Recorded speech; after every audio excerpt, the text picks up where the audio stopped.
The prospect of autonomous cars that can drive themselves, is appealing. But how close are we to this vision? Current systems, even the most advanced ones, provide limited assistance only in certain situations, such as motorway driving. Euro NCAP has put some of these latest highway assist systems to the test.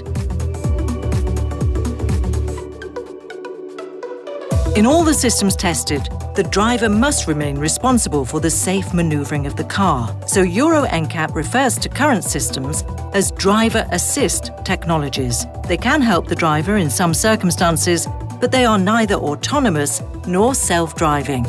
Most systems are activated by a simple switch. A signal tells the driver that the conditions are right for the system. Road markings are clear, visibility is good, and the driver can choose to switch on a little help from his car. Adaptive Cruise Control, or ACC, maintains a constant speed and safe distance with the vehicle ahead. Some cars offer intelligent adaptive cruise control, which can also adapt the cruising speed to the identified speed limit. Euro NCAP's tests establish how a car reacts to different traffic scenarios to see what level of support is provided by each system and in which cases the driver has to control the situation. What's needed is a good balance between driver and vehicle. Too little help from the car, and there would be no benefit to the driver. Too much support, and the driver may be lulled into thinking he does not have to pay attention.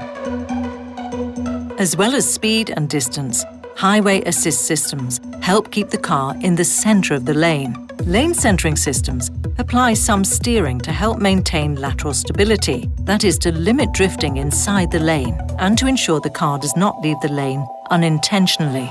Euro NCAP tests these systems to establish how much support is given to the driver and how the system reacts if the driver intervenes to avoid an obstacle in the road, for example.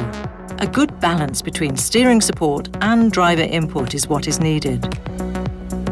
Euro NCAP also looks at situations which are known to be very difficult for driver assist systems, but very common during normal driving.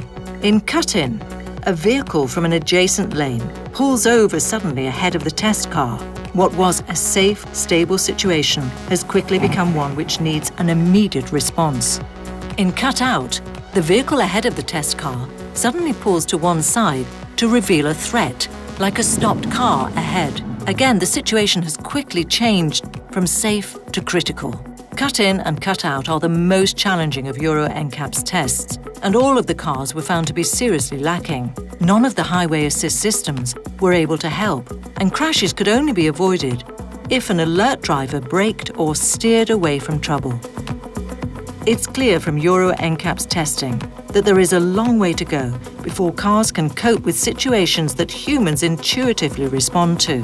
For now, drivers can enjoy the benefits of assistance, but they should not think that they can rely on the technology completely, even for short periods. Euro NCAP's message from these tests is clear. Cars, even those with advanced driver assistance systems, need a vigilant, attentive driver behind the wheel at all times.